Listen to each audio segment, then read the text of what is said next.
Go and spread the good news to the ends of the earth.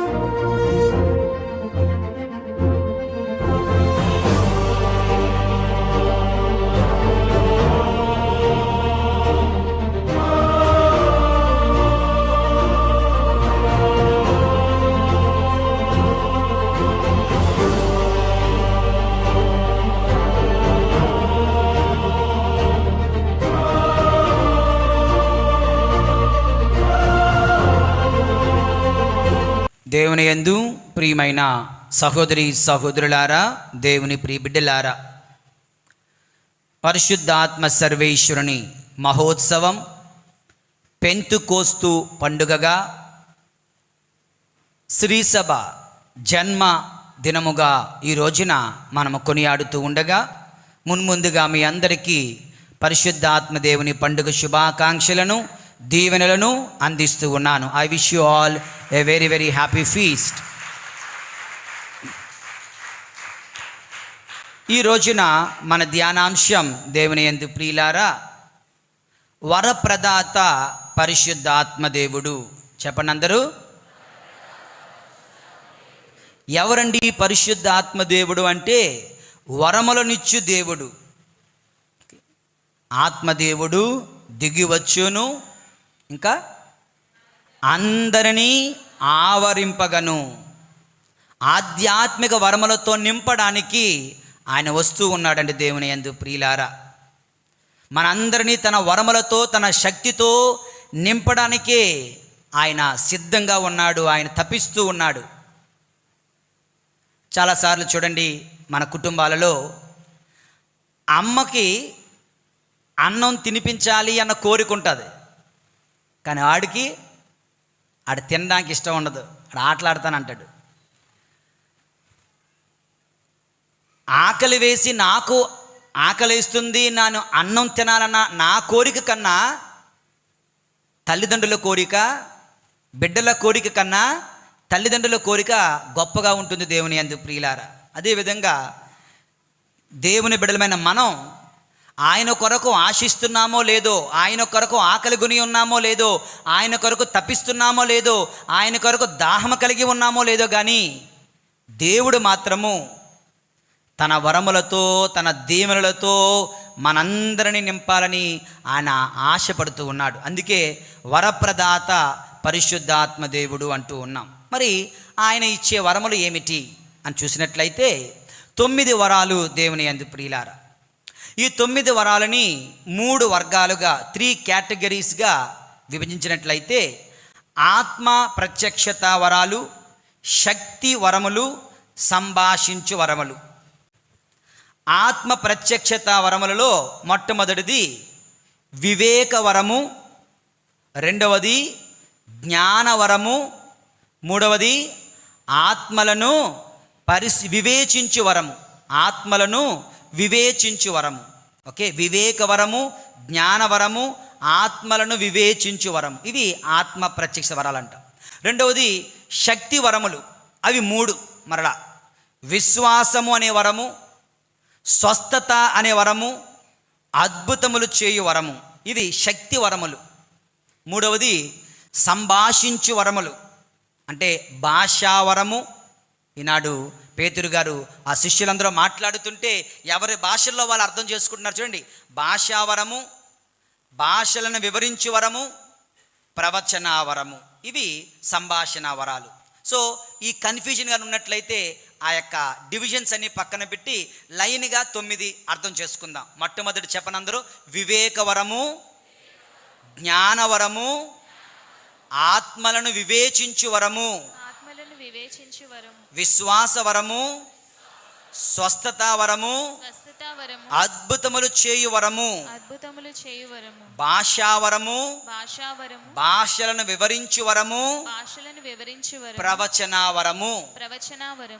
ఈనాటి ధ్యానాంశంలో ఈ 9ంటిని కూడా మనం ధ్యానిస్తూ బైబిల్ గ్రంథములో ఈ యొక్క వరాలు ఎక్కడైనా కనిపించాయా, ఎవరిలోనైనా కనిపించాయా, ఎప్పుడు ఎక్కడ కనిపించాయి, అనేక ఉదాహరణలు ఉండొచ్చు కాక ఒక్కొక్క ఉదాహరణ మాత్రమే 9ంటికి 9 చిన్న చిన్న ఉదాహరణలు ధ్యానిస్తూ, ప్రభువా ఇన్ని వరాలతో ఎంతమందిని దీవించావు, నాకు కూడా ఇవ్వాలనుకుంటున్నావు, నన్ను కూడా నీ వరములతో నింపండి అని ప్రార్థిస్తూ ఈ యొక్క వారమంతా దేవుని యందు ప్రియమైన సహోదరి సహోదరులారా, మనము పరిశుద్ధ ఆత్మ దేవుని వరముల కొరకై ప్రార్థించడానికి ప్రయత్నం చేద్దాం.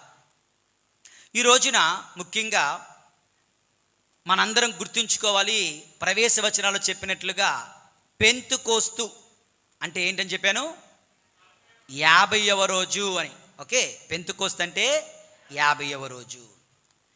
యేసు ప్రభు ఉత్థానమైన తర్వాత మోక్షానికి ఏ రోజున వెళ్ళారు చెప్పండి? 40వ రోజున వెళ్ళారు. పరిశుద్ధాత్మ దేవుడు ఏ రోజున వచ్చాడు? 50వ రోజున వచ్చాడు. అంటే ఆదివారం కాదు, అది మరుసటి రోజు, ఇప్పుడు బుధవారం, ఇప్పుడు ఓకే 50వ రోజున వచ్చారు. మరి 40కి ఈ యొక్క 50వ రోజుకి మధ్యన ఎన్ని రోజులు ఉన్నాయి? మధ్యన ఎన్ని ఉన్నాయి? 9. 40కి 50వ రోజుకి మధ్యన అన్నాను, 51కి మధ్యన అయితే 10. 40కి 50వ రోజుకి మధ్యన ఉన్నాయి ఈ 9 రోజులు. ఆ శిష్యులు ఏం చేస్తున్నారు? ప్రార్థిస్తున్నారు. యేసు ప్రభు పరలోకానికి మోక్షానికి వెళ్ళిపోయిన తర్వాత ప్రభు చెప్తున్నారు, పరలోకం నుండి శక్తి వచ్చే వరకు మీరు ఎక్కడికి వెళ్ళొద్దు. అప్పటి వరకు ఒకడేమో చేపలు పట్టడానికి వెళ్తే ప్రభు తీసుకుని వచ్చాడు, ఒకడు ఎమ్మావు పోతుంటే ప్రభు తీసుకుని వచ్చారు, ఒక్కొక్కడు తల దిక్కుగా వెళ్ళిపోతుంటే 40 రోజుల పాటు వాళ్ళందరినీ కూడా ఏరుకుంటూ తీసుకుంటూ వచ్చి ఒక దగ్గర పెట్టారు. 40వ రోజున ఆయన పరలోకానికి మోక్షానికి ఎక్కిపోతూ తండ్రి దేవుని కుడిపక్కన కూర్చొని ఉన్నారు. ఎక్కిపోతుంటే చెప్తున్నారు, పరలోకము నుండి పైనుండి శక్తి వచ్చే వరకు ఎక్కడికి వెళ్ళకండి, యెరూషలేమును విడిచి వెళ్ళకండి, ప్రార్థనలో గడపండి. కరెక్ట్గా 50వ రోజున అగ్ని నాలుక వలె పరిశుద్ధ ఆత్మదేవుడు దిగి వస్తుండగా మధ్యలో ఎన్ని రోజులు? 9 రోజులు. ఈ 9 రోజులు ఆ శిష్యులు ఏం చేస్తున్నారు? పరిశుద్ధ ఆత్మ దేవుని రాక కొరకై, పైనుండి వచ్చే శక్తి కొరకై 9 దిన ప్రార్థనలో వాళ్ళు పాలు పంచుకుంటున్నారు. దేవుని యందు ప్రియులారా, క్యాథలిక్ చర్చిలో ఒక పండగ చెయ్యాలంటే 9 దిన ప్రార్థనలు ఉంటాయి. గుడి పండగకు ముందు 9 రోజులు. ఇది ఫాదర్ గారో బిషప్ గారో పోపు గారో కనిపెట్టింది కాదు, అపోస్తుల దగ్గర నుండి వస్తూ ఉంది. ఒక గొప్పదైన మేలు పొందాలంటే, గొప్పదైన శక్తి పొందాలంటే 9 దిన ప్రార్థనలు ముఖ్యం. 9 రోజుల పాటు ప్రార్థించడం ముఖ్యం. 9 దిన ప్రార్థనలో పాలు పంచుకోవడానికి బద్దకించే సోమరిపోతులైన క్రైస్తవులకు చెప్తున్నాను. 9 దిన ప్రార్థనలో పాలు పంచుకోవడానికి మనస్సు రాని అవిశ్వాసులని క్రైస్తవులకు చెప్తున్నాను. నాకెందుకులే అనుకుంటున్నావేమో, ఇది నీవు నేను ఇప్పుడు ప్రారంభిస్తుంది కాదు, ఎప్పుడో. దేవుని యందు ప్రియులారా, అపోస్తుల కాలము నుండి 9 దిన ప్రార్థనలు వాళ్ళు చేస్తున్నారు. ఆ 9 దిన ప్రార్థనలు చేసిన తర్వాత 50వ రోజు వచ్చింది. ఆ రోజున పెంతుకోస్తు పండుగ. ఆ రోజున పైనుండి శక్తి, ఆ రోజున శక్తి ప్రదాత శక్తి వరములతో వారి పైకి దిగి వస్తున్నాడు. వరప్రదాత పరిశుద్ధ ఆత్మదేవుడు అగ్ని నాలుకల వలె వారిపై దిగి వస్తూ ఉన్నాడు. దేవుని యందు ప్రియమైన సహోదరి సహోదరులారా, ఓకే, ఇది చిన్న ఇంట్రడక్షన్. యేషువా వందనం. Praise the Lord, praise the Lord, hallelujah, hallelujah, hallelujah, hallelujah, hallelujah, hallelujah, hallelujah. Okay, ఇక ఈ 9ంటిని క్లుప్తంగా ధ్యానించడానికి ప్రయత్నం చేద్దాం. మొట్టమొదటి ఏంటని చెప్పాను? వివేక వరము. దేవుని యందు ప్రియులారా, వివేకము అంటే ఏంటి? ఉందా వివేకం మనకి? సమస్యలను పరిష్కరించు శక్తిని వివేకము అంటారు. ఓకే, మేము ఎప్పుడో చిన్నప్పుడు సెమినార్లో ఉన్నప్పుడు ఎవరో ఒకరు చెప్పారు నాకు ఇంకా బాగా గుర్తు, తా నవ్వక ఇతరులను నొప్పించక తప్పించుకు తిరుగువాడే నేర్పరి సుమతి అంట. ఒక కష్టం వచ్చినప్పుడు, ఒక సమస్య వచ్చినప్పుడు, ఒక ఇబ్బంది వచ్చినప్పుడు తాను బాధపడకుండా, ఇతరులను బాధ పెట్టకుండా సమస్యను జయించేవాడే అసలైనటువంటి వివేకి. అసలైన వివేక్ అన్నవాడు వాడే. వివేకం అంటే అదే. కొంతమంది ఇతరులను బాధ పెట్టకూడదని వాళ్ళు బాధపడిపోతుంటారు. కొంతమంది ఎవడేమనుకుంటే నాకెందుకని ఇతరులను బాధ పెడతా ఉంటారు. కొంతమంది సమస్యను జయించడానికి మధ్యలోనే ఉండిపోతుంటారు. తా నవ్వక, ఇతరులను నొప్పించక, తప్పించుకు తిరుగువాడని, తప్పించుకోండి సమస్యను తప్పించుకు తిరిగేవాడు. నేర్పరి సుమతి దేవుని యందు ప్రియమైన సహోదరి, వివేకం అనగా సమస్యలను పరిష్కరించు శక్తిని వివేకము అంటారు. సామెతల గ్రంథము 3వ అధ్యాయము 13వ వచనం చదవండి ఎవరైనా. సామెతల గ్రంథము 3వ అధ్యాయము 13వ వచనం త్వరగా. ప్రొవెర్బ్స్ సామెతల గ్రంథము 3వ అధ్యాయము 13వ వచనం. వివేకమును అలవర్చుకునేవాడు విజ్ఞానమును ఆర్జించువాడు ధన్యుడు. వివేకమును అలవర్చుకునేవాడు కృతార్థుడు. దేవుని యందు ప్రియులారా, బైబిల్ గ్రంథంలో ఒక సంఘటన. మొదటి రాజుల గ్రంథము 3వ అధ్యాయము 6 నుంచి 13 వరకు ఉంది. సొలొమోను బాలుడుగా ఉన్నాడు. దేవాలయానికి వెళ్ళాడు, దేవుని సన్నిధికి వెళ్ళాడు. అక్కడే ఆ రోజు పడుకున్నాడు. దేవుని సన్నిధిలో దైవ దర్శనం కలిగింది. దేవుడు అడుగుతున్నాడు, సొలొమోను నీకేం కావాలి చెప్పు అంటాడు. సొలొమోను అంటాడు, ప్రభువా నేను బాలుడను, యవ్వన ప్రాయములో నేను రాజుగా నన్ను దీవించి అభిషేకించావు. గొప్పదైనటువంటి సామ్రాజ్యం, గొప్పదైనటువంటి ప్రజలు, నాకు నా తండ్రి లాంటి వయస్సు అనుభవం నాకు లేదు. కనుక ఈ ప్రజలను సరైన రీతిలో నడిపించగలిగే జ్ఞానవరమును నాకు ఇవ్వండి అయ్యా అని ప్రార్థించేసరికి ప్రభు అంటున్నాడు, నీవు బంగారం అడగలేదు, ఐశ్వర్యం అడగలేదు, ఆయుష్ను అడగలేదు, కానీ జ్ఞానాన్ని అడిగావు కదా, అది నాకు ఎంతో నచ్చింది.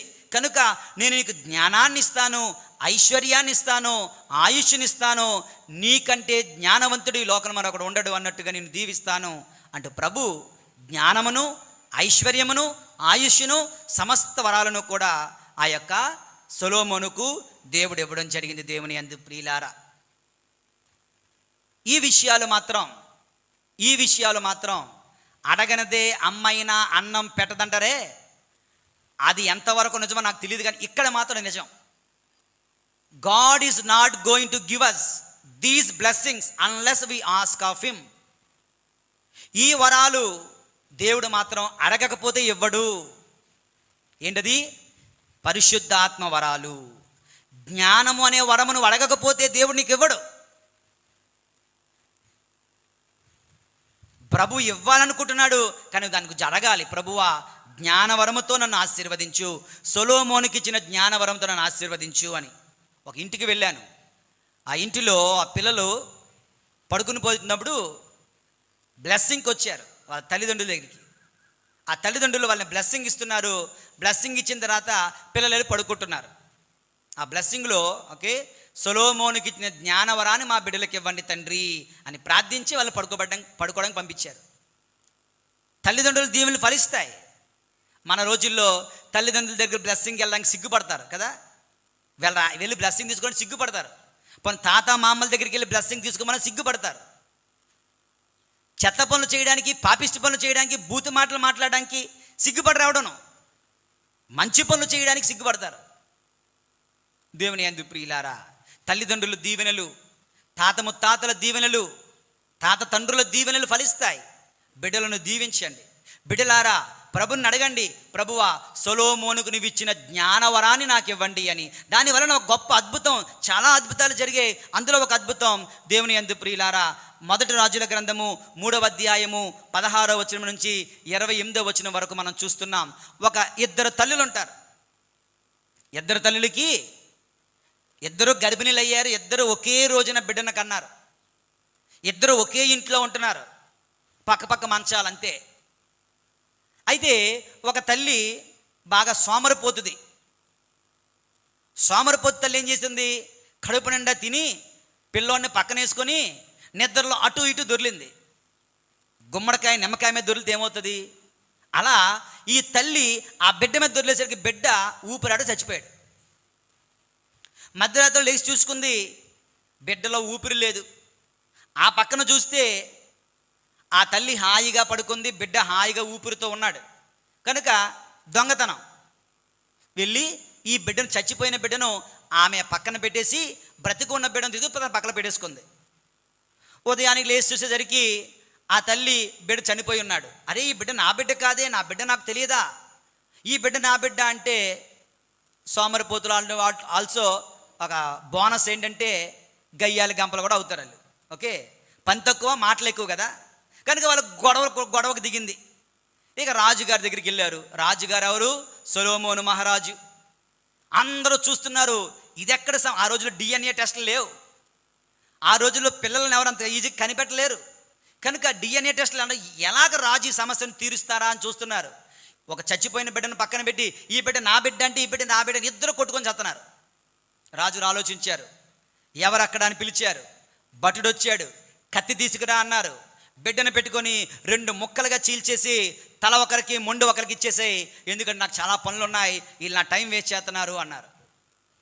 వెంటనే కన్న తల్లి అయ్యయ్యో అయ్యయ్యో వద్దండి వద్దండి, ఆ బిడ్డను ఏం చేయకండి, ఆ బిడ్డను వాళ్ళనే తీసుకొనివ్వండి. ఆవిడ లేదు లేదు 2 ముక్కలు చేసేయండి, నా మొక్క నేను తీసుకుపోతాను అంటుంది. దేవుని యందు ప్రియులారా, తెలియడం లేదా ఎవరు అసలైన తల్లో? జ్ఞానవరం. సీరాపుత్రేసు జ్ఞాన గ్రంథము 1వ అధ్యాయము 1వ వచనం. సీరాపుత్రేసు జ్ఞాన గ్రంథము 1వ అధ్యాయము 1వ వచనం. విజ్ఞానమునకు ఆధారము ప్రభువే. ఓకే, జ్ఞానమునకు ఆధారము ప్రభువే. సామెతల గ్రంథము 2వ అధ్యాయము 6వ వచనం. జ్ఞానమును వసగువాడు ప్రభువే, వివేకమును బుద్ధిని వసగువాడు కూడా ప్రభువే. పరిశుద్ధ గ్రంథము దేవుని యందు ప్రియుల చదివితే జ్ఞానము మనం కలుగుతుంది. దీనిని పాటించువాడు బ్రతుకుతారు, పరిశుద్ధ గ్రంథాన్ని విడనాడు వారు చస్తారు. బారూకు గ్రంథము 4వ అధ్యాయము 1వ వచనం. ఓకే, ఇప్పటి వరకు వివేకము, సమస్యలను పరిష్కరించే వరము గురించి మనం ధ్యానం చేశాం. వివేక వరము గురించి ఆయన సొలొమోను ప్రార్థించడము, వివేకముతో రాజ్యాన్ని పరిపాలించడము, వివేకముతో న్యాయ తీర్పు చేయడము చూసిన మనం జ్ఞానవరము గురించి ధ్యానిస్తూ ఉండగా, ఈ జ్ఞానవరము నాకైతే ఆ చిన్నారి బాలయేసులో నిండుగా కనిపిస్తుంది. ఎక్కడ? 12 సంవత్సరాల ప్రాయంలో ఏమైంది? ఆయన దేవాలయం తప్పిపోయాడు. 3 రోజుల ప్రయాణం చేసేశారు తల్లి తండ్రి. ఆ తర్వాత తెలుసుకున్నారు బిడ్డ తప్పిపోయాడే అని. బిడ్డను వెతుక్కుంటూ వెళ్తే ఎక్కడా లేడు. దేవాలయంలో ఉన్నాడు. ఎవరి దగ్గర ఉన్నాడండి అంటే ధర్మశాస్త్ర బోధకుల మధ్య, అర్చకుల మధ్య, పండితుల మధ్య ఆయన ఉంటున్నాడు. వాళ్ళకి ఇతను ప్రశ్నలు వేస్తున్నాడు. వాళ్ళ ప్రశ్నలకు ఈయన సమాధానం చెప్తూ ఉన్నాడు. దేవుని యందు ప్రియులారా, ఈ బిడ్డకు ఎంత జ్ఞానము ఎక్కడిది, ఎవడి కుమారుడు ఈయన అని వాళ్ళు ఆశ్చర్యపోయేంతగా ఆ యొక్క చిన్నారి బాలయేసు తన జ్ఞానమును ప్రదర్శించారు. దేవుని యందు ప్రియులారా, ఈ జ్ఞానవరములో ఒక ముఖ్యమైన విషయం ఏంటంటే దేవుని యందు ప్రియులారా, it will help you to know the past tense, the present tense and the future tense.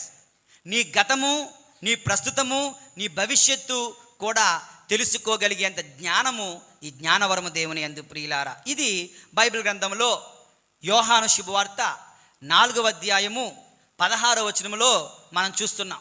యేసు ప్రభువు, సమరయ స్త్రీ, వారిద్దరి మధ్యన సంభాషణలో యేసు ప్రభు ఒకటి అడుగుతారు. ఏమని? అమ్మా, నీ వెళ్ళి నీ భర్తను తీసుకొని రా అంటారు. ఓకే, అప్పుడేమన్నది ఆవిడ? నాకు భర్త లేడు అన్నది. వెంటనే యేసు ప్రభు అన్నారు, ఆయనకి తెలుసు జ్ఞానవరం కలిగిన వాడు, ఆవిడ గతం ఏంటో తెలుసు. ఎస్, నీకు భర్త లేడు నిజమే, ఇప్పటికే నీకు 4 భర్తలు, వారెవరితోనూ నువ్వు లేవు నిజమే. ఇప్పుడు నువ్వు ఉంటున్నవాడు 5వ వాడు, వాడు కూడా నీ భర్త కాదు నిజమే. ఆవిడికి ఒక్క విధంగా షాక్ అయిపోయింది. నా గతమంతా పోసగుచ్చినట్లు ఉన్నది ఉన్నట్లు చెప్పడమే కాకుండా నా ప్రస్తుతం కూడా, నేను ఇప్పుడు ఎవరితో ఉంటున్నానో ఆయన ఎవడో, ఆయన నా భర్త కానే కాదన్న విషయం కూడా ఈయనకి తెలిసింది అని ఆమె ఆశ్చర్యపోయిందంట. దేవుని యందు ప్రియులారా, ఈ జ్ఞానవరం పరులను విమర్శించడానికి, దూషించడానికి, అవమానించడానికి కాదండి.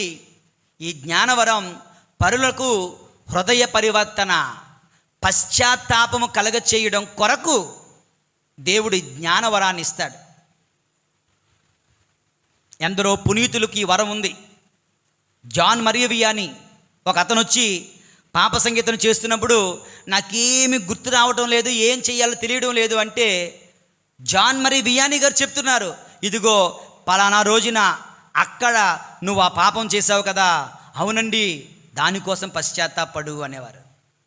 ఇంకొక రోజున ఇంకొక స్త్రీ వచ్చి నేను ఏ తప్పు చేయలేదు అంటే ఆయన చెప్తున్నారట, జాన్ మరియ వియాని గారు, ఆమె ఇచ్చిన సాక్ష్యం బయటకు వచ్చి ఆమె ఇచ్చిన సాక్ష్యం, నేను చేసిన ప్రతి తప్పిదాన్ని, పాపాన్ని ఈ ఫాదర్ గారు పాప సంకేతం నాకు తెలియచేశారు. ఏంటంటే 12 సంవత్సరాల క్రితం నువ్వు ఒక అబార్షన్ చేయించుకున్నావు, గుర్తుందా?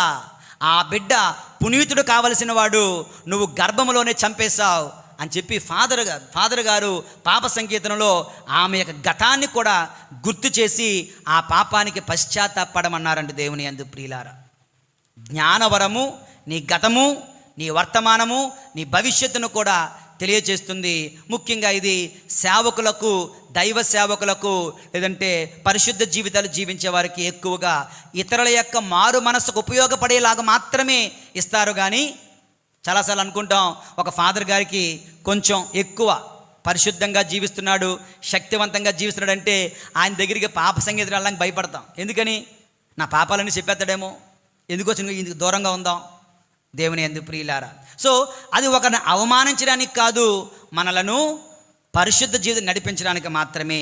వివేకవరము, జ్ఞానవరము 2. ఇక 3వది దేవుని యందు ప్రియులారా, ఆత్మలను వివేచించు వరము. ఆత్మలను వివేచించు వరము. దీనికి ఒక మంచి ఉదాహరణ అపోస్తుల కార్యములో మనం చూస్తున్నాం.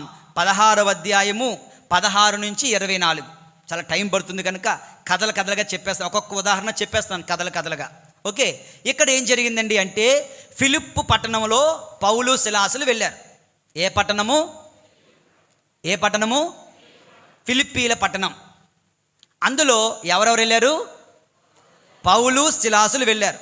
అక్కడ ఒక బానిస పిల్ల ఉంది. ఈ బానిస పిల్ల ఏదంటే సోది చెప్తారు కదా, సోది చెప్తారమ్మా, సోది చెప్తానమ్మా, సోది అంటారు కదా, ఆ సోది చెప్తుందన్నమాట. అంటే భవిష్యత్తు చెప్పేస్తుంది. ఈ చేతిని చూడడం, కాలును చూడడం, అరచేతిని చూసి ఆ భవిష్యత్తు చెప్పడం, సోది చెప్పించుకుంటున్నారు. ఆవిడ వలన వాళ్ళకు బోల్డంత డబ్బులు వస్తున్నాయి. యజమానికి డబ్బులు వస్తున్నాయి. ఈ బానిస పిల్ల సోది చెప్పడం వలన మంచి బిజినెస్ కదా.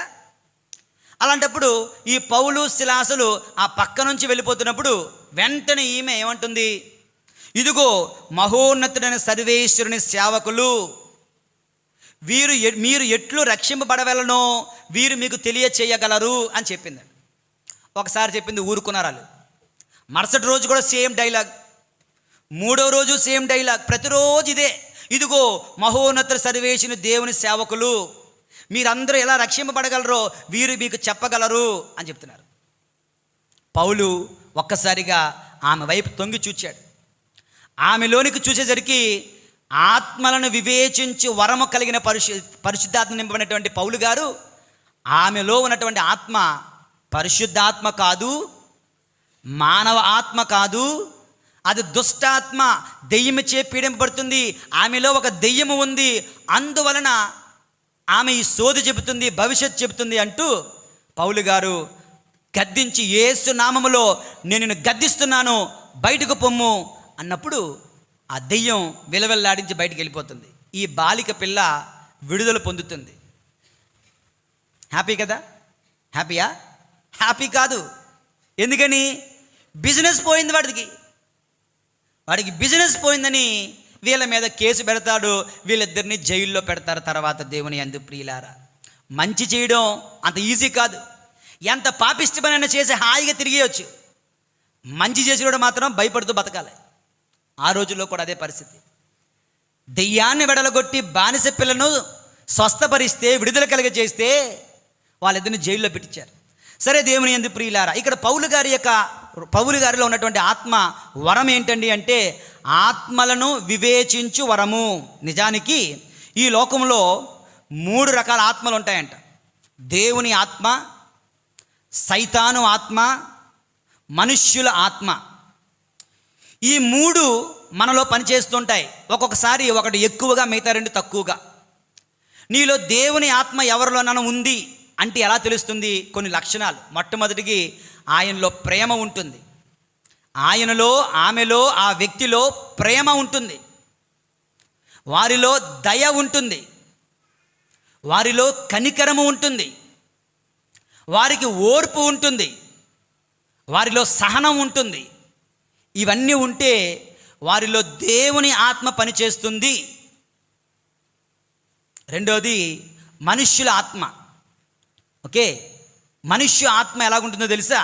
గర్వం, నేనే గొప్ప, నేనే గొప్ప. ఇది దేవుని ఆత్మ కాదు, దుష్టాత్మకు దగ్గరగా ఉంటుంది, మనుష్య ఆత్మ పనిచేస్తుంది. గర్వంతో నిండిపోతారు, ఎప్పుడు కూడా గర్వం గర్వం గర్వం. దీని గురించి చెప్పాల్సిన అవసరం లేదు, మీ అందరికీ బాగా తెలుసు. మనందరం దాంతో సహవాసం చేస్తున్నాం, సహజీవనం చేస్తున్నాం. తిండి లేకపోయినా బతకగలం, కానీ గర్వం లేకపోతే బతకలేము.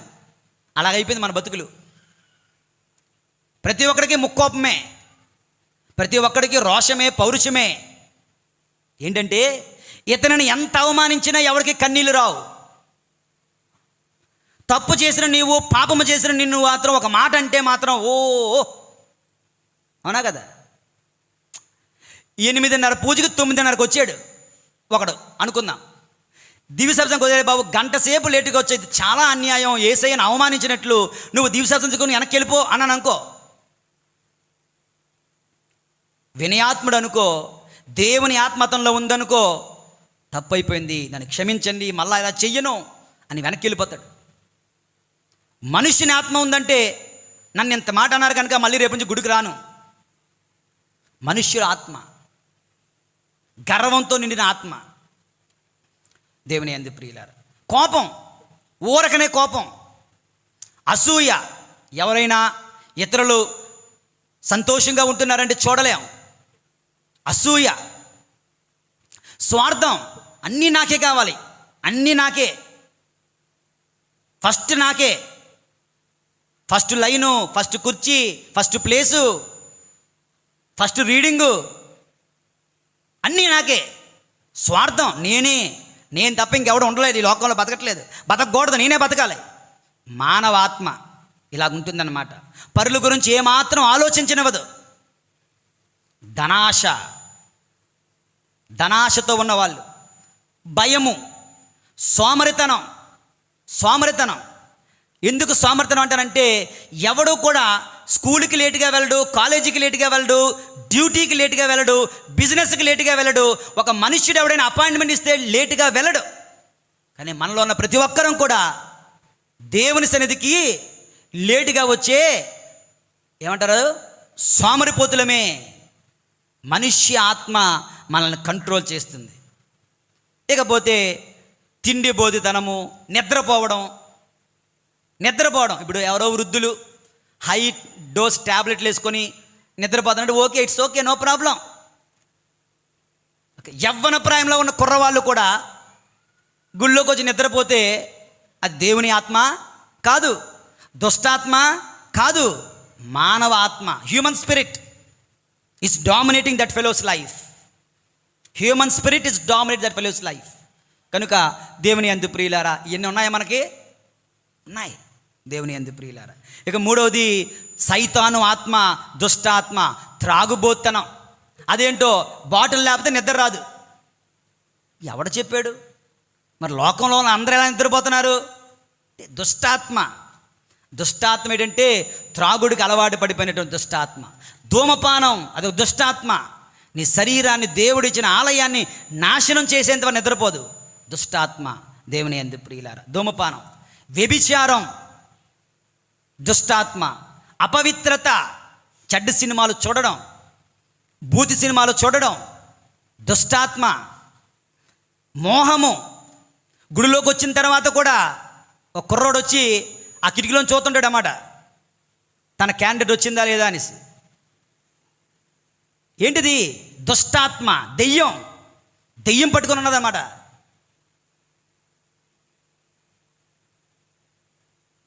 జారత్వము, నిరాశ, మాంత్రిక శక్తి.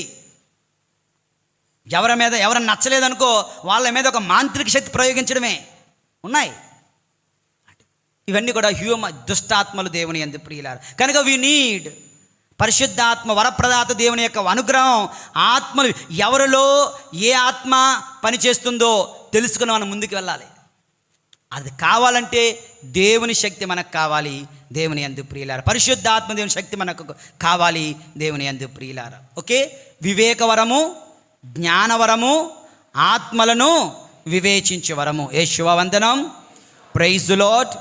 హల్లెలూయా, హల్లెలూయా, హల్లెలూయా, హల్లెలూయా. రండి పరిశుద్ధాత్మదేవా, మాలోనికి వేం చేసి రండి. రండి పరిశుద్ధాత్మదేవా, నీ వరములతో మమ్మ నింపండి. రండి పరిశుద్ధాత్మదేవా, నీ శక్తితో మమ్మ నింపండి. Praise the Lord, praise the Lord, praise the Lord. ఇక నాలుగవది, ఫాస్ట్గా వెళ్ళిపోదాం. నాలుగవది దేవుని యందు ప్రియులారా విశ్వాసవరము. చెప్పండి అందరూ. హెబ్రీయులకు రాయబడిన లేఖ 11:1 వాక్యం విధంగా, నిరీక్షించే విషయములను నిస్సందేశముగా ఉండుట, చూడజాలని విషయములకు నిశ్చయముగా ఉండుట. ఏంటండి చూడజాలని విషయములు? ఏంటది? ఇక్కడ మీకు దేవుడు కనిపిస్తున్నాడా? కంటికి అందరికీ కనిపిస్తున్నాడా? కంటికి కనిపించడం లేదు, కానీ దేవుడు ఉన్నాడు అని నిశ్చయముగా ఉండడం విశ్వాసం. ఈ గుడిలో వస్తాను కానీ నాకు ఇష్టానుసారం ప్రవర్తిస్తాను అంటే నీకు విశ్వాసం లేదు ఇక్కడ దేవుడు ఉన్నాడని. దేవుని యందు ప్రియులారా అనేకమైనటువంటి విశ్వాస కథలు బైబిల్ గ్రంథంలో ఎన్నెన్నో ఉన్నాయి.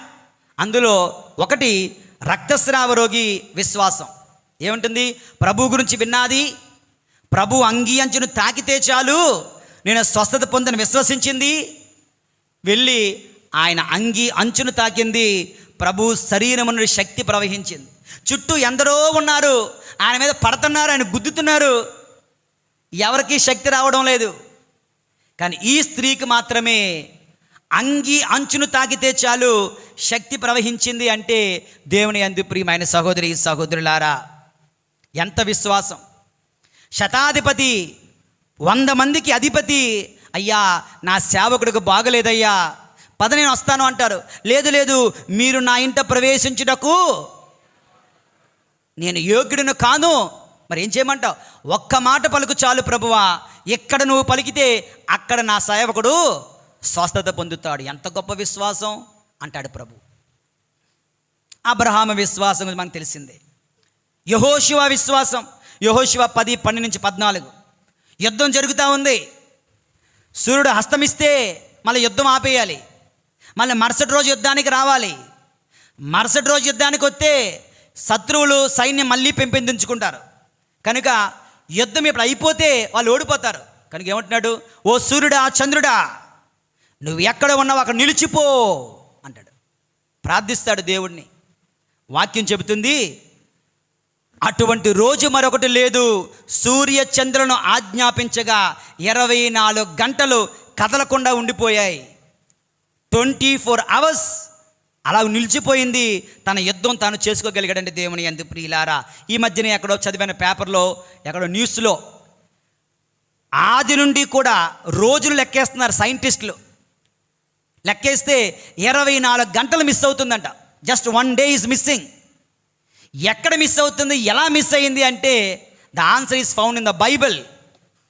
ఇక్కడ ఈ వాక్యంలో యెహోషువ 10:12-14 దేవుని యందు ప్రియమైన సహోదరి సహోదరుల, అటువంటి విశ్వాసవరం ప్రభు అన్నారు. ఆవగించేంత విశ్వాసం ఉంటే చెట్టు వేళ్ళతో పాటు లేచి సముద్రంలో పడమంటే పడుతుంది. ఆవగించేంత విశ్వాసం ఉంటే పర్వతము పెళ్ళగించుకొని వెళ్ళి సముద్రం పడమంటే పడుతుందంట. ఆవగించేంత విశ్వాసం ఉంటే నీకు ఉద్యోగం రాదా? ఆవగించేంత విశ్వాసం ఉంటే నీకు పెళ్ళి కాదా? ఆవగించేంత విశ్వాసం ఉంటే నీకు బిడ్డలు పుట్టరా? ఆవగించేంత విశ్వాసం ఉంటే నీ కోరికలు, నీ ప్రార్థనలు ఫలించవా? విశ్వాసవరం దేవుని యందు ప్రియులారా. ప్రభుని అడగండి. It's a gift. You cannot achieve it. You have to wait for the gift of the Lord. ఒక్కోసారి ప్రార్థన కూడా ఇట్స్ ఎ గిఫ్ట్. నీకు నువ్వుగా మధ్యరాత్రులు తెలివి వచ్చేస్తుంది. నీకు నువ్వుగా మోకాలేసి ప్రేయర్ చేయాలనిపిస్తుంది. అలా చేస్తున్నాడంటే the Holy Spirit is driving you. పరిశుద్ధాత్మ దేవుడిని నడిపిస్తున్నాడు అని అర్థం. ఆ గిఫ్ట్ వచ్చినప్పుడు స్వీకరించండి, రిసీవ్ ఇట్. నీకు నువ్వుగా గుళ్ళోకి వెళ్ళి ప్రేయర్ చేసుకోవాలనిపిస్తుంది. Use that gift. నీకు నువ్వుగా బైబిల్ చదవాలనిపిస్తుంది. ఇవన్నీ కూడా దేవుడిచ్చే వరం, విశ్వాస వరము. దాన్ని స్వీకరించండి దేవుని యందు ప్రియమైన సహోదరి సహోదరుల. ఇది 4వది. 5వది దేవుని యందు ప్రియులారా, స్వస్థతా వరము. చెప్పండి అందరూ, స్వస్థతా వరము. వాక్యం చెప్తుంది నిర్గమకాండము 15:26లో, మేము స్వస్థపరచు యెహోవాను నేనే. మేము స్వస్థపరచు యెహోవాను. 40 సంవత్సరాలు ఎడారిలో వాళ్ళకి ఏ సిక్నెస్ లేదంట తెలుసా, ఏ జ్వరము రాలేదంట. ఎందుకని? వాళ్ళు మేఘ స్తంభము క్రింద, అగ్ని స్తంభము కింద వారు ఉన్నారు. వాళ్ళు ఒక్క జబ్బు రాలేదంట వాళ్ళకి. స్వస్థపరచు దేవుడు వాళ్ళ పక్షాన ఉన్నాడు, వాళ్ళ పైన ఉన్నాడు, వాళ్ళని ఆవరించి ఉన్నాడు దేవుని యందు ప్రియులారా. లూకా శుభవార్త 5వ అధ్యాయం 17వ వచనం ఎవరైనా చదవండి. లూకా శుభవార్త 5:17. ఒకనాడు ఆయన బోధించుండగా యెరూషలేము, గలిలయ, ఓకే, యూదయలోని గ్రామముల నుండి వచ్చిన పరిసయ్యులను, ఓకే, ధర్మశాస్త్ర బోధకులను, ఓకే, ఆయన ఎదుట కూర్చుండి ఉండిరి. లాస్ట్ లైన్, స్వస్థతనిచ్చు ప్రభువు శక్తి ఆయన యందు ఉండెను. చెప్పండి అందరూ, స్వస్థతనిచ్చు ప్రభువు శక్తి ఆయన యందు ఉండెను. యేసు ప్రభునిలో స్వస్థతా వరము ఉంది, స్వస్థతనిచ్చే శక్తి ఆయనలో ఉంది. మత్తయి సువార్త 8:3లో, ప్రభువా నీకు ఇష్టమైతే నన్ను స్వస్థపరచవయ్యా అంటే, నాకిష్టమే, నువ్వు స్వస్థపరపబడుదువుగాక, నువ్వు స్వస్థత పొందుట నాకు ఇష్టమే. దేవుని యందు ప్రియులారా, స్వస్థతా వరము దేవుడు మనకిస్తున్నాడు. స్వస్థతా వరము నా వల్ల కాదు అనుకోకండి, వి ఆల్ కెన్ డూ. అయితే 5 కండిషన్స్ ఉన్నాయి. స్వస్థతా వరము కావాలి అంటే నీ హృదయంలో రోగుల పట్ల జాలి, దయ, కనికరం ఉండాలట. హాస్పిటల్లో ఎంతమంది బాధలు పడుతున్నారో, ఎవడన్నా ఒక రోగి ఉంటే అయ్యో పాపం, వాళ్ళ మీద దయ, జాలి ఉంటే స్వస్థతా వరాన్ని పొందుకునే అవకాశం నీకుందట. 2, నీ దేహము, నీ శరీరము దేవుని ఆలయముగా పరిశుద్ధంగా ఉండాలి. నీ శరీరంలో పాపము లేకుండా ఉంటే నీకు స్వస్థతా వరం వచ్చే అవకాశం ఉంటుంది. మనము పరిశుద్ధ ఆత్మతో నింపబడి జీవిస్తే స్వస్థతా వరాన్ని కలిగి ఉంటాం.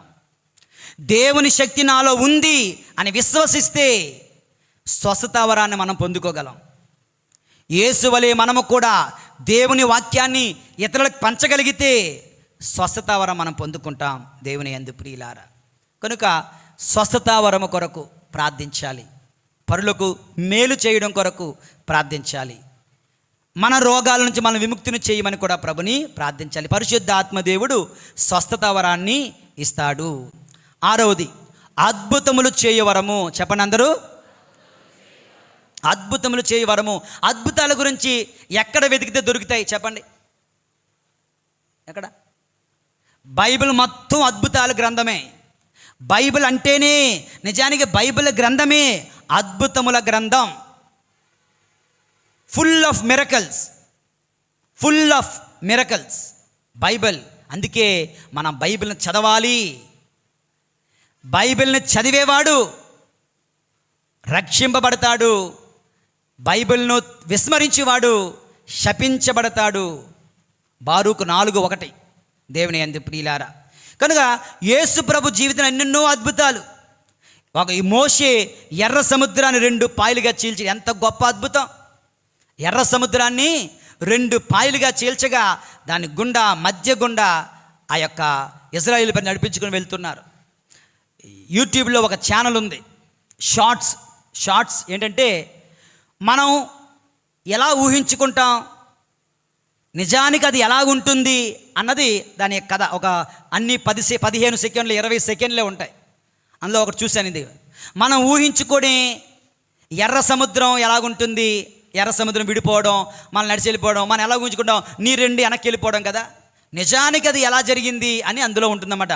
పెద్ద అలలో గోడలాగా, చైనా వాలులాగా నీరొచ్చి అడ్డుగా ఉండిపోవడం, నిల్చుని పోవడం, ఆ మధ్య గుండా ఇజ్రాయేల్ నడుచుకుంటూ వెళ్ళడం. దేవుని యందు ప్రియులారా, ఇటువంటి అద్భుతాలు అటు మోషే, అనేక మంది ప్రవక్తలు, అనేక మంది దీర్ఘదర్శులు, అనేక మంది న్యాయాధిపతులు, అన్నిటికంటే ఎక్కువగా యేసు ప్రభు జీవితంలోనూ అపోస్తుల జీవితంలోనూ ఎన్నెన్నో అద్భుతాలు, 5 రొట్టెలు 2 చేపలు కావచ్చు, యేసు ప్రభు నీటిపై నడవడం కావచ్చు, కానాపల్లిలో నీటిని ద్రాక్ష మార్చడం కావచ్చు, దేవుని యందు ఇవన్నీ కూడా ఆత్మశక్తితో ఆయన చేసినవే, అద్భుతాలు చేయు శక్తి. ఇక్కడ ఒక చిన్న సప్లిమెంట్ అనుకోండి. వై మిరకల్స్, ఎందుకు అద్భుతాలు ప్రభు చేస్తున్నారు? Number 1, to help us in our needs, మన అవసరాలు తీర్చడం కొరకు ఆయన అద్భుతాలు చేస్తాడు. మనల్ని స్వస్థపరచుట కొరకు ఆయన అద్భుతాలు చేస్తాడు. విరిగి నలిగిన హృదయములను ఓదార్చుట కొరకు ఆయన అద్భుతాలు చేస్తాడు. ఉదాహరణ, నాయూను వితంతువురాలు ఏడుస్తూ ఉంటే ఆ విరిగి నలిగిన హృదయాన్ని ఓదార్చుట కొరకు, అమ్మా ఏడవద్దమ్మా, చచ్చిపోయిన బిడ్డను లేపి చేతిలో పెట్టాడు. 4వది, to instil fear of God, మన హృదయాలలో మన జీవితాలలో దైవ భయము కలుగ చేయుట కొరకు అద్భుతాలు చేస్తాడు. ఉదాహరణ చెప్పనా? ఎవరైనా చెప్తారా? ఎవరు చెప్పగలరు? అపోస్తుల కార్యంలో అననీయ సఫీరా 2 దంపతులు ఉంటారు. ఓకే, భార్యాభర్తలు. అందరూ వారికి ఉన్న ఆస్తి మొత్తం అమ్మి శిష్యుల పాదాల చెంద పెడుతుంటే వీళ్ళు కూడా అమ్మేస్తారు. అందరూ అమ్ముతున్నారు, మేము అమ్ముతాం, వాళ్ళ పేరు చదివితే మా పేరు చదవరా అంటారు చూడండి, అలాంటి ఆ టైప్ అనమాట. వచ్చి ఏం చేశారు, వాళ్ళ ఆస్తి మొత్తాన్ని అమ్మేసి టక్కన మనసు మారిపోయింది వాళ్ళకి. ఏంటని, అంతం ఇచ్చేయాలంటారా, కొంచెం దాచేసుకుందాం అని 50% దాచేసుకొని 50% తీసుకొని వచ్చి, ఇదేనండి మేము అమ్మగా వచ్చింది అంటారు. పేతురు గారిలో పరిశుద్ధాత్మ దేవుడు నిండుగా ఉన్నారు కదా. పేతురు నవ్వుతున్నారు. ఫస్ట్ భర్త వచ్చాడు. ఆడి పేరు ఏం పేరు? అననయ్య. ఒరే అననయ్య, ఒరే బాబు, ఇది ఆస్తి అమ్మక ముందు ఎవరిది? నీదే. అమ్మిన తర్వాత ఎవరిది? నీదే. మరి అలాంటప్పుడు నేను సగం ఇస్తున్నాను, సగం ఉంచుకుంటాను చెప్పొచ్చుగా. మొత్తం ఇదే వచ్చిందండి అని అబద్ధం ఆడతాం. ఎవరి దగ్గర అబద్ధం ఆడుతున్నావు? పేతురు దగ్గర అబద్ధం ఆడటం లేదు.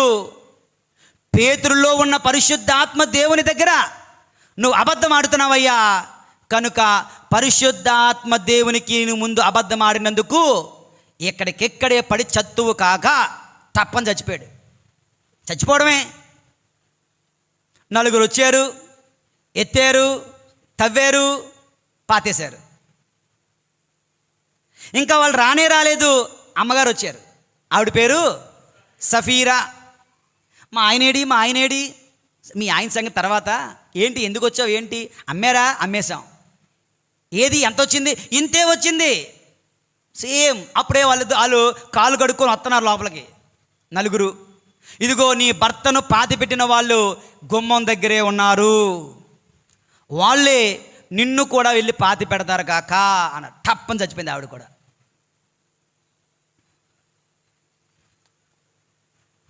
భార్య భర్త పక్కపక్కనే. ఎందుకని? దేవుని ఈ అద్భుతాన్ని ప్రభు ఎందుకు చేశారు? అందరిలో దైవ భయము కలగ చేయడానికి. దేవుని దగ్గర అబద్ధాలు ఆడకండి అని. నాకు భయం వేస్తుంది ఇప్పుడు. పండక్కి 10% అని చెప్పి మీరు దాచుకోకండి, చెప్పియండి నా వల్ల ఇంతే అవుతుందని. ఓకే, దేవుని యందు ప్రియులారా. ఓకే, సో బాగా ఉపయోగపడుతుందేమో ఈ ఎగ్జాంపుల్. దేవుని యందు ప్రియులారా. సో దైవ భయమును కలుగు చేయుట కొరకు అద్భుతాలు చేస్తారు. 5వది, to attract people towards God, అందరినీ ప్రభువు వైపు ఆకర్షించుట కొరకు అద్భుతాలు చేస్తారు. And to prove that our proclaiming is correct, అంటే మనము ప్రసంగిస్తున్నది నిజము అని చెప్పడానికి అద్భుతాలు చేస్తారు. వాక్యం ఉంది, వారి బోధ నిజమని యథార్థమని అద్భుతాల ద్వారా ప్రభువు నిరూపించుచుండెను అని ఉంటుంది వాక్యం. ఇంకా దేవుని బోధ నిజం అని చెప్పినప్పుడు అద్భుతాలు జరుగుతూ ఉంటాయి. ఇది అద్భుత వరాన్ని ప్రభువు ఈ యొక్క పరిశుద్ధ ఆత్మదేవుడు మనకిస్తూ ఉన్నారు. మొత్తానికి ఎన్ని అయ్యాయి? 6 వరాలు అయిపోయాయి. ఒక్కసారి చెప్దాం అందరూ. వివేక వరము, జ్ఞాన వరము, ఆత్మలను వివేచించే వరము, ఇంకా విశ్వాస వరము, స్వస్థత వరము, అద్భుతములు చేయు వరము. మరొక 3 దేవుని యందు ప్రియులారా, భాషావరము. భాషలలో మాట్లాడే వరం. అంతోని వారికి ఈ వరం ఉందంట. జాన్ మరీవియాని ఈ వరముతో దేవుని స్తుతించేవాడంట. పునీత 2వ జాన్ పాల్ పాపు గారు ఈ వరాన్ని పొందుకొని దేవుని భాషల్లో, అన్య భాషలలో ఎవరికి అర్థమో కాదు, దేవునికి మాత్రమే అర్థమవుతున్నటువంటి భాషలో వీరు ప్రార్థన చేసేవారు దేవుని యందు. ప్రియులారా, అలనాడు అపోస్తుల్లో కూడా వారి జీవితంలో కూడా అక్షరాల అదే జరుగుతూ ఉంది. ఇది భాషావరం. యాక్టింగ్ చేయకండి. మళ్ళీ ఒక నాకు భాషావరం వచ్చి మాట్లాడకండి. ఓకే, దేవుణ్ణి అవహేళన చేసిన వాళ్ళం అవుతాం, లేదంటే లేదు, మనకెందుకు, వద్దు. కొంతమంది ప్రజలలో గొప్పవాళ్ళగా, పునీతులుగా, పవిత్రులుగా అనిపించుకొనుట కొరకు లేని దాన్ని మాయ చేయడానికి, మోసం చేయడానికి ప్రయత్నిస్తుంటారు. అది తప్పు దేవుని యందు. ప్రియులారా, 8వది భాషలను వివరించు వరం. బైబిల్ గ్రంథంలో ఒక వ్యక్తికి ఉంది. ఎవరికది? చాలామందికి ఉంది. దానియేలు, యోసేపు కూడా. దానియేలుకి నెబుకద్నెజరు యెరూషలేము దేవాలయాన్ని కొల్లగొట్టి పూజ పాత్రలన్నీ తీసుకుని వెళ్ళిపోతే వాళ్ళ కొడుకు వచ్చి వాటిలో మద్యం తాగించి వాళ్ళ భార్యలకు, వాళ్ళ చుట్టాలకు, బంధువులకు ఇస్తుంటాడు. దేవుని కోపం వచ్చి ఏమైంది? ఇక్కడ వరకే చెయ్య, హస్తము మాత్రమే గోడ మీద రాసింది. ఏమని రాసింది? మేనే మేనే టేకెల్ పార్సిన్. ఎవడో అర్థం అవట్లేదు అది ఏంటి ఏంటి ఏంటి ఏంటి. అప్పుడు చెప్తున్నారు, ఇదిగో ఈ రాజ్యంలో భాషలను వివరించే వరము, పరిశుద్ధాత్మ వరం పొందినవాడు ఒకే ఒకడున్నాడు. అతని పేరు దానియేలు. పిలవండి. దానియేలు వచ్చాడు. దేవుని ఆత్మశక్తితో మేనే మేనే టేకెల్ పార్సెన్, సంఖ్య, తూకము, విభజన. నీ రోజులు లెక్కించబడ్డాయి, నీ పాపాలు లెక్కించబడ్డాయి. సంఖ్య. టేకెల్, నిన్ను త్రాసులో ఉంచాడు దేవుడు. విభజన, ఈరోజే నువ్వు చస్తావు, నీ రాజ్యము ముక్కలు అయిపోతుంది. ఆ రోజు రాత్రే కన్న కొడుకులే వచ్చి అతన్ని చంపేస్తారు. అతన్ని. భాషలను వివరించు వరము దేవుడిస్తున్నాడు దేవుని యందు. ప్రియులారా, ఇక 9వది ప్రవచనావరము. ప్రవచనావరం, మొట్టమొదటి ప్రవచనావరం ఎవరు పొందుకున్నారో తెలుసా? ఆదాము. అవునా? నిజం, నాకు ఈరోజు తెలిసింది. ఆదాము ప్రవచనవరం ఏంటి తెలుసా? దేవుడు ఇంకా రాలే, ఆవిడొస్తే మొత్తం కన్ఫ్యూజ్ చేసేసినేమో. ప్రశాంతంగా ఉన్నాడు మనోడు, కానీ హ్యాపీగా లేడులేండి. వస్తే దేవుడు ఏం చేశాడు? జంతువులందరిని తీసుకుని వచ్చాడు. ఆయన ప్రవచనావరముతో నువ్వు సింహం, దాని పేరు సింహం అయిపోయింది ఇంకంతే. నువ్వు పులి అంటే మీరు కాదు, పులి అంటే పులే. పిల్లి. ఆయన ప్రతి జంతువుకి పేరు పెట్టాడంట ప్రవచనావరముతో. చిట్ట చివరిలో నీవు నరు నుంచి వచ్చావు కనుక నారి అని పిలువబడతావు, ఆదాము నుంచి వచ్చావు కనుక ఏవా అని పిలువబడతావు. మొదటి స్త్రీ, మొదటి మనిషి అని అర్థం. కనుక ప్రవచనావరముతో ఆదాము పేర్లు పెట్టాడు. అది ఇప్పటికీ ఉండిపోతుంది. ప్రవచన భవిష్యత్తులో ఏం జరుగుతుందో, ఎలా జరుగుతుందో, ఏమవుతుందో ముందుగా నేను చెప్పడం అన్నమాట. ఈసాకు ప్రవచనావరముతో వాళ్ళ బిడ్డలను దీవిస్తాడు. యాకోబు 12 మందిని రమ్మంటాడు, ఒక్కొక్కరిని దీవిస్తాడు. వాక్యం ఏం చెప్తుందంటే ఆదికాండము 49:1 బిడ్డలారా నా దగ్గరికి రండి. వాక్యం చెప్తుంది, భవిష్యత్తులో ఏమి జరగబోతుందో నేను మీకు చెబుతాను. ఎందుకని? ప్రవచనావరము కలిగినటువంటి యాకోబు దేవుని యందు. ప్రియులారా, యోధా దగ్గరికి వచ్చినప్పుడు అంటాడు, యోధా, రాజదండము నీ నుంచి విడిపోదు, నీ నుండే సర్వమును పరిపాలించే రాజు వస్తాడు. యోధా సింహము, యేసు ప్రభు దేవుని యందు. ప్రియమైన సహోదరి సహోదరులారా, ఈ విధంగా ప్రవచనావరం ఉంటుంది. భవిష్యత్తు ఏంటో తెలియజేద్దాం. సో మొత్తానికి 9 వరాలు. పరిశుద్ధ ఆత్మదేవుని ప్రార్థిస్తూ యోగ్యమైన జీవితం, పరిశుద్ధ జీవితం జీవిస్తే ఇటువంటి వరాలతో ఆయన మనందరిని దీవించడానికి సిద్ధంగా ఉన్నారు. ఆయన వరముల కొరకై, ఆయన శక్తి కొరకై ప్రార్థించుదాం. అందరూ చేతులు జోడించి కళ్ళు మూసుకొని ప్రార్థించండి. ప్రార్థించుదాము.